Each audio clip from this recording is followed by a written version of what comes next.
The share of U.S. workers who belong to a labor union dropped in 2021 to hover near a historic low, according to data released Thursday by the Labor Department.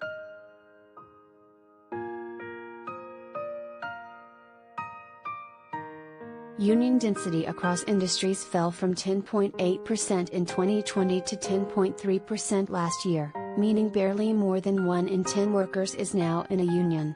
The rate in the private sector ticked down from 6.2% to 6.1%. The rate in the public sector, where unions have a much stronger presence, dropped from 34.8% to 33.9%.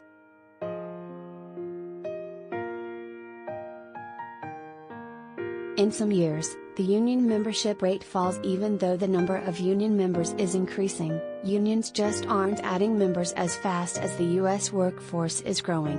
But according to the data, last year the raw number of workers who belong to a union also fell by 241,000 to roughly 14 million.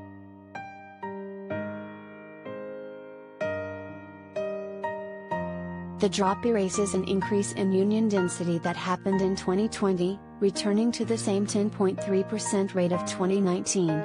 That is nearly half the union membership rate of 1983, which the Labor Department says is the first year with comparable data.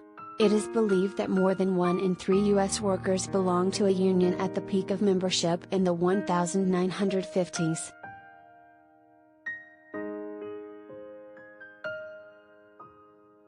The Economic Policy Institute, a left-leaning think tank that studies collective bargaining, noted that the share of workers who are represented by a union fell significantly last year but merely returned to its pre-COVID level.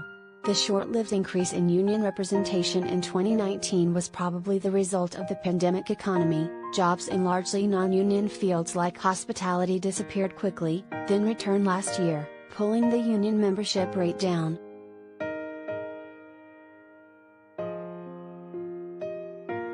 At the same time, EPI President Heidi Shyer-Hulls, a former chief economist for the Labor Department, described last year's decline as a wake-up call to policymakers.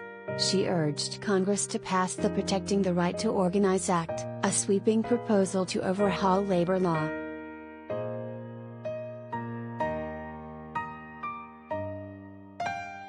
The Biden administration and Congress must adopt policies that make it easier for workers to form a union, including the PRO Act, Shyer-Hulls said. Not only are these policy changes crucial to restoring a fair balance of power between workers and employers, they are also essential to an equitable recovery from the coronavirus pandemic.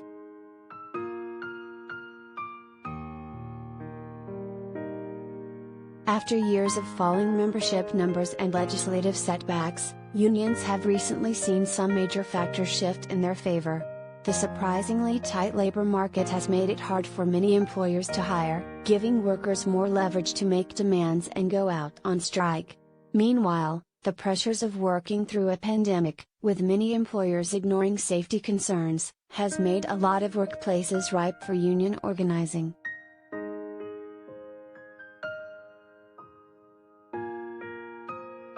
There have been some notable successes for unions lately, such as the rapid organizing of several Starbucks stores, with 2 already unionized in New York and others elsewhere lining up to join them.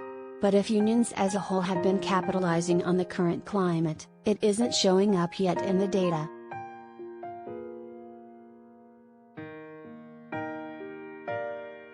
Liz Shuler, president of the AFL-CIO, a federation of 57 unions representing 12.5 million workers, said in a statement that the data is not representative of the greater union trends taking place across the country, noting the high approval rating for unions.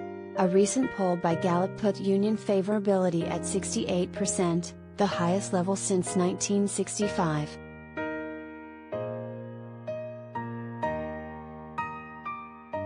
If everyone who wanted to join a union was able to do so, membership would skyrocket, Shuler said.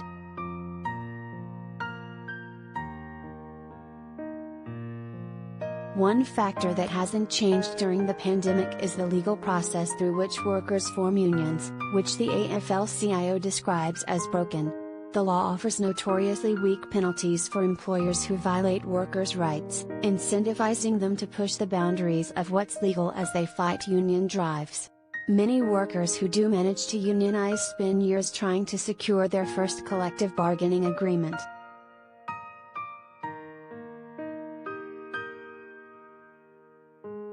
The PRO Act would make dramatic changes to the law, creating monetary penalties for union busting, overriding state right-to-work laws and making it easier for workers to win a first contract.